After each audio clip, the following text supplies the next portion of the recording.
Hello, today we are going to explore one of the greatest enigmas of antiquity, a chronicle scattered in fragments that, when pieced together, reveal a story of divine ambition and human catastrophe. To understand the roots of our beliefs and the complexity of forbidden history, we need to go back in time to the final years of the era of Ishtar. A wide variety of ancient texts inform us about this turbulent period.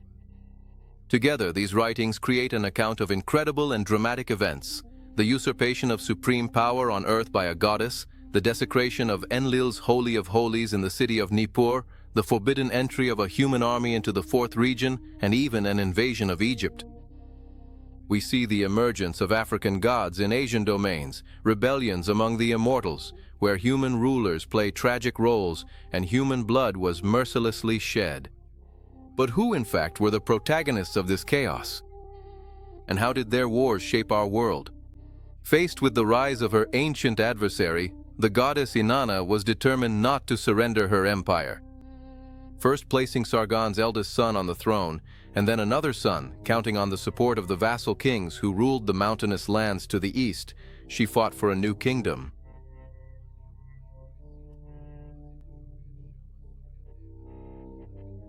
So, given all of the information that we have just discussed, what exactly does this mean for our future plans and the overall outcome of this entire situation? I am curious about what will happen in the following moments and what follows next.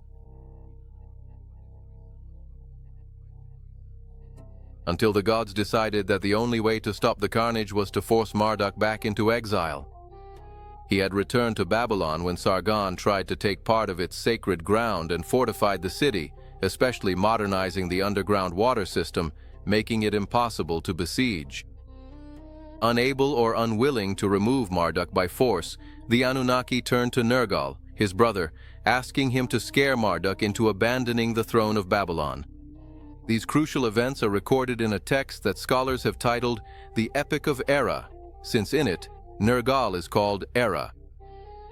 This is an epithet, somewhat derogatory, as it means servant of Ra. A better title would be The Legend of Nergal's Sins, since the text blames this god for a chain of events with a catastrophic ending.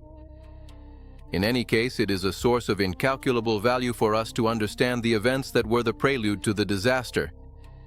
After accepting the mission, Nergal traveled to Mesopotamia for a face-to-face conversation with Marduk. The first city he visited was Erech, called the City of Anu, but which was in fact controlled by Inanna. Arriving in Babylon, he went to the Asagila, the temple of heaven and earth, where he presented himself before Marduk. This extremely important meeting was recorded by ancient artists, and the drawing shows the two gods displaying their weapons. Marduk, however, standing on a platform, extends a symbol of welcome to his brother. Erra mentioned to Marduk the marvelous things he had given to Babylon, especially the water system that made Marduk's fame shine like a star in the heavens, but reminded him that he had deprived other cities of their water. Furthermore, by crowning himself in Babylon and lighting up his sacred precinct, he angered the other gods, for he covered Anu's dwelling with darkness.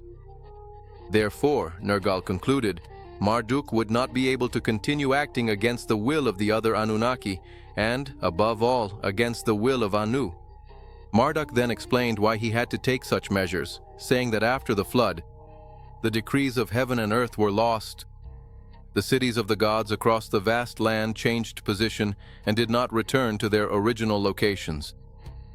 He stated that when he visited them, he was outraged by the evil that had been committed, and that, without their return to their former locations, the existence of humanity would be diminished.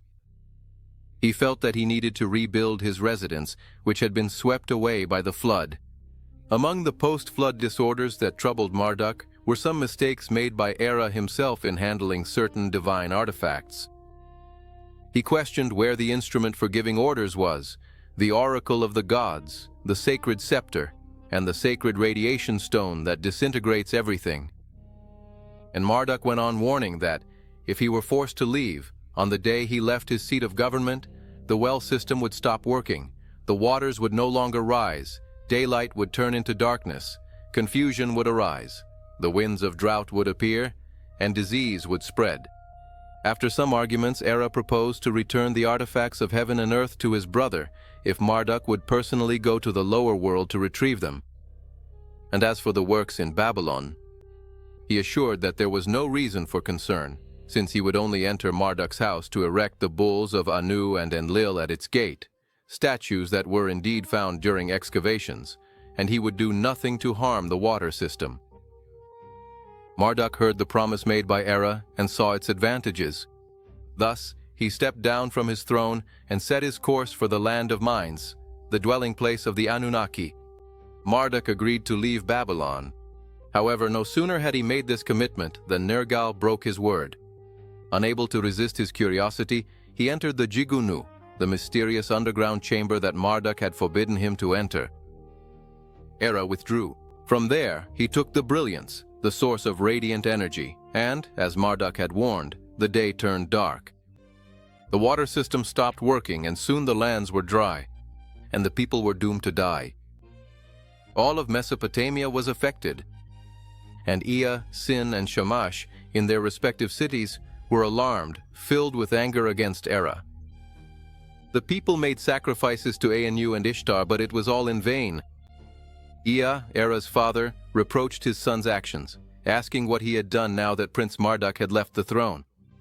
Then he ordered that the statue of Erra, which had already been sculpted, should not be placed in the exagio, and commanded him to leave, to a place where no god ever goes. At first Erra lost his voice, but soon after he became insolent. Furious, he broke into Marduk's dwelling and set fire to its gates. Defiant, he made a gesture as he turned to leave, announcing that his followers would remain there and that his warriors would not return. And that was how, when Erra returned to Kuta, the men who had gone with him stayed behind, marking Nergal's presence in the lands of Shem. They were ordered to settle in a colony not far from Babylon, establishing a permanent garrison. In biblical times, there were Kutayans in Samaria, worshippers of Nergal, and there was also an official cult in Elam. This was proven by an unusual sculpture found there, depicting a ceremony performed by worshippers with unmistakable African features. Marduk's departure from Babylon brought an end to the conflicts with Ishtar. The feud between the two brothers and the fact that Nergal had retained part of the Asian territory perhaps unintentionally created an alliance between him and Ishtar.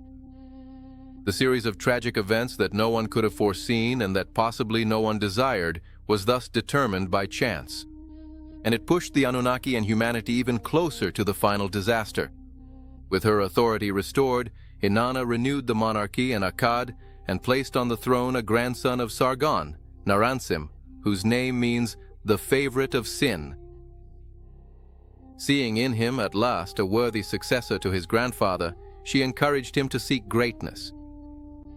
After a brief period of peace and prosperity, she incited the king to expand his empire. Soon, Inanna was seizing territories belonging to other gods, but they did not want to or could not fight against her.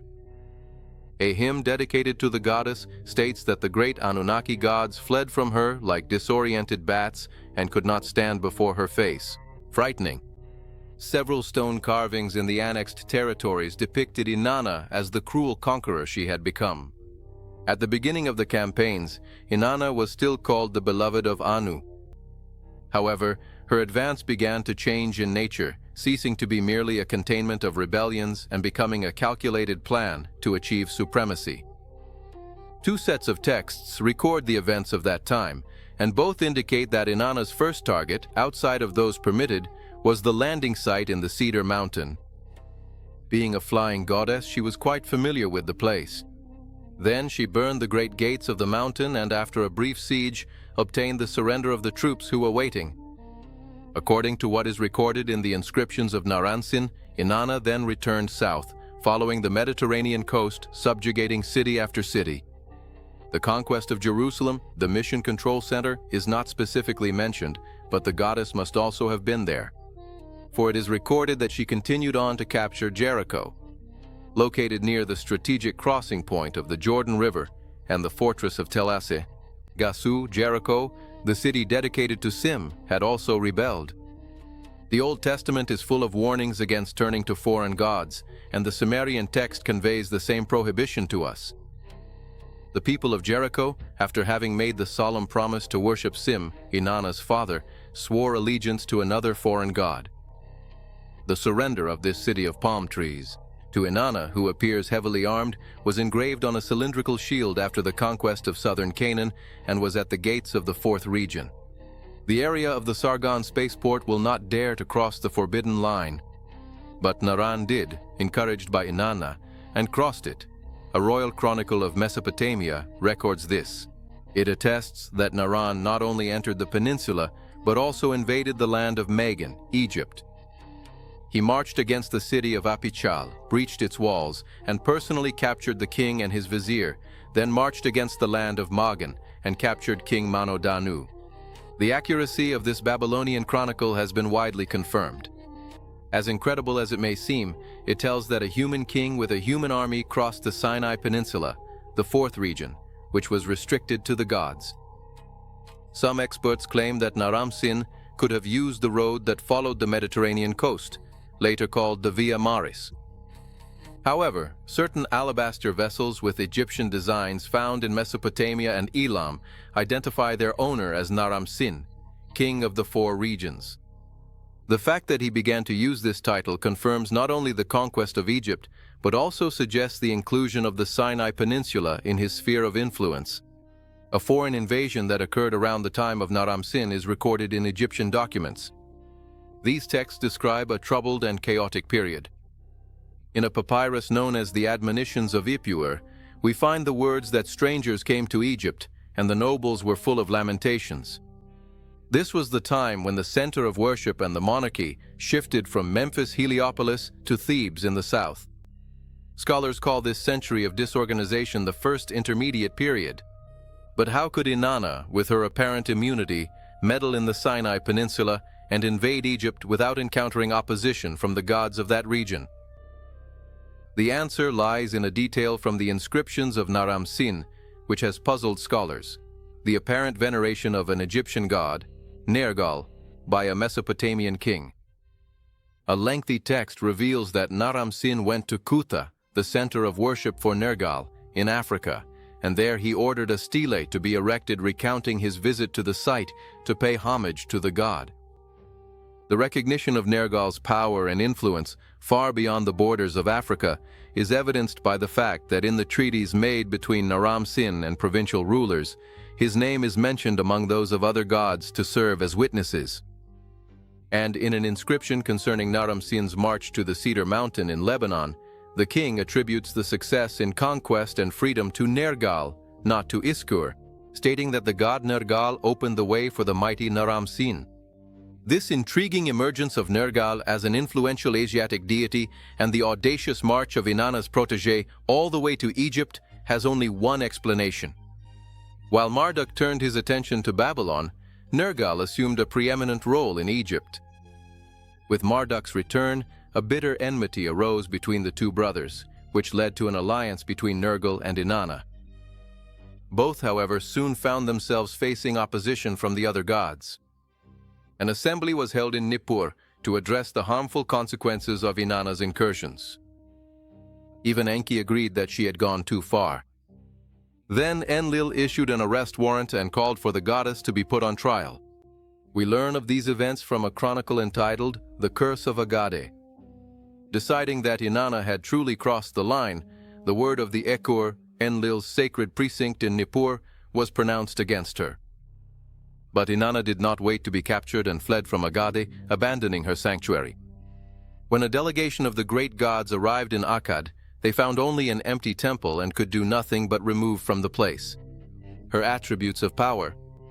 The king of Akkad was left prostrate, and his future became extremely unhappy.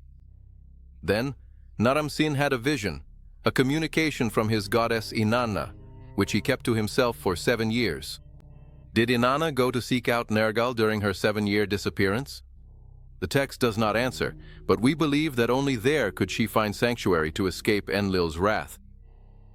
The subsequent events suggest that the goddess, even bolder than before, she must have obtained the support of at least one god of greater importance, and that god could only be Nergal.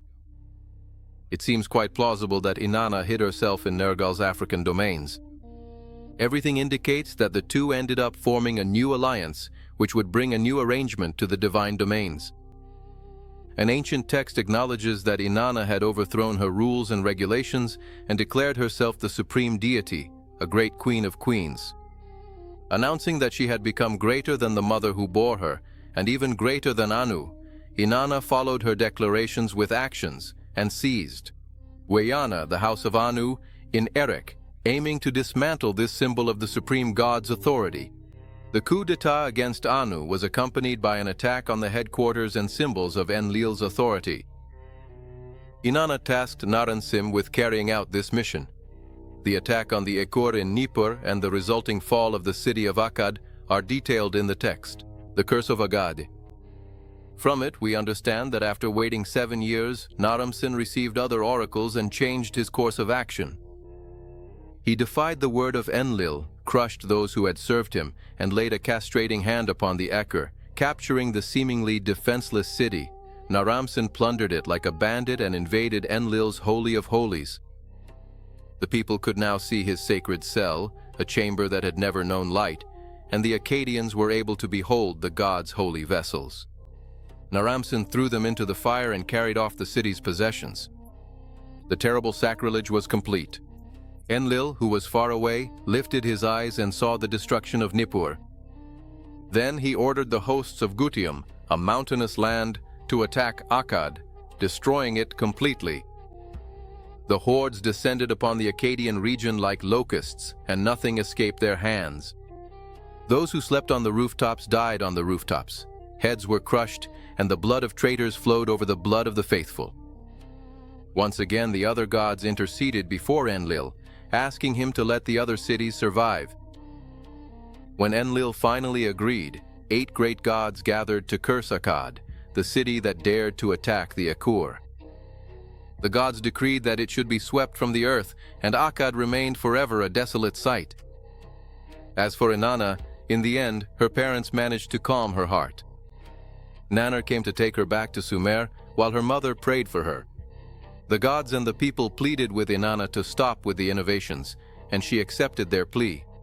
The era of Ishtar was coming to an end. And this upheaval in the divine pantheon is just the beginning of an even greater transformation.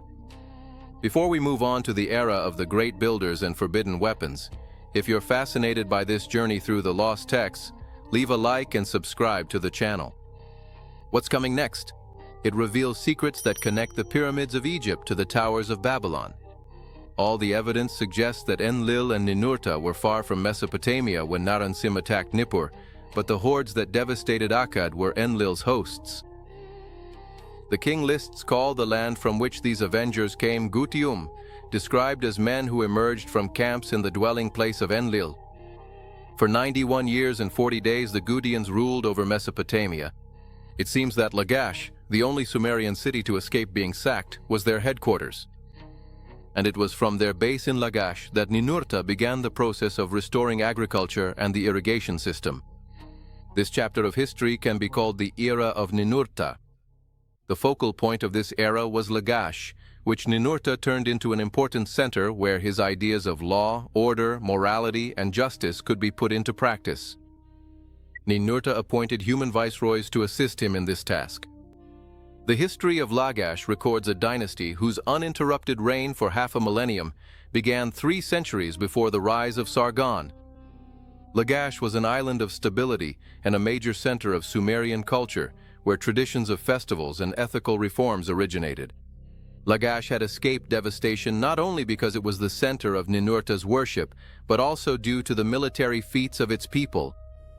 As Enlil's chief warrior, Ninurta chose men with talent for the arts of war.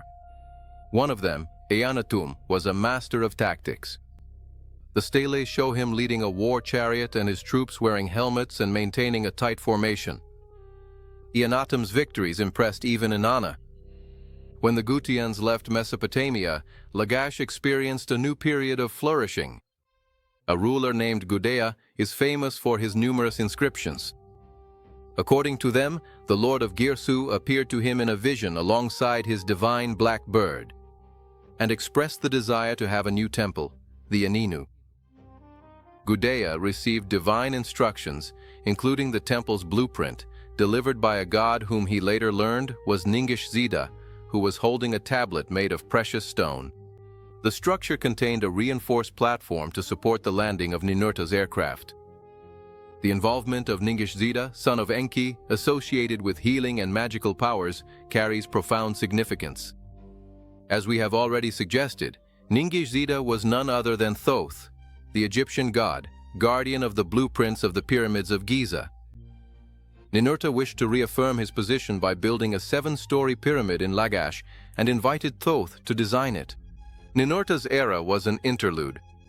He soon began flying through the skies, visiting his domains and perfecting the martial arts of the mountain tribes by introducing cavalry.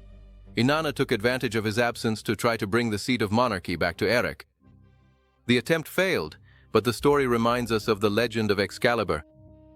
The text speaks of a divine object, the Shu-Ha-Daku, which means supreme strong and shining weapon. This object was improperly moved by Sargon, and later, Tu-Egal tried to use it without authorization and fell dead. The absences of Ninurta and Inanna's attempt indicated to Enlil that governance needed to be resolved. The suitable candidate was Nanar, or Sin. The era that followed was the era of Nanar. It was the last cry of glory for Sumer. The first step was to make Ur a great metropolis. The third dynasty of Ur reached peaks of advancement, both material and cultural. Nanar and his consort Ningal. They resided in the immense ziggurat that dominated the city. Ur became the granary of Sumer and a center for wool production. The first ruler, Ur-Nammu, was a demigod.